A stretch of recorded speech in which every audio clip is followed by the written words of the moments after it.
প্রথম n সংখ্যক স্বাভাবিক সংখ্যার গড় 5n/9 হলে n এর মান কত, যেখানে n নট ইকুয়ালস টু 0।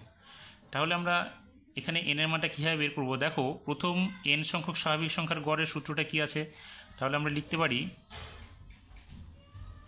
প্রথম n সংখ্যক স্বাভাবিক সংখ্যার গড় সমান চিহ্ন কী আছে? n into n minus n into n plus 1/2n। তাহলে এবার আমরা কি করব? দেখো, এই n আর n কেটে যাবে, তাহলে আমাদের কি থাকবে এখানে? n plus 1/2। তাহলে এখানে প্রশ্নে আমাদের কি বলেছে?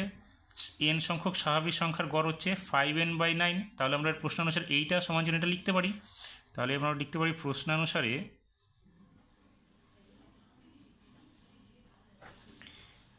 n প্লাস 1/2 ইকুয়ালস টু কি?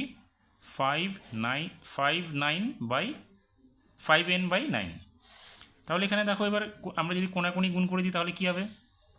দেখো, এখানে 9n plus 9 equals to 10n, और 9 equals to 10n minus 9n, और n ইকুয়ালস টু কী হবে? 9 হবে। তাহলে আমরা কী পেলাম? যে n এর মান হচ্ছে 9।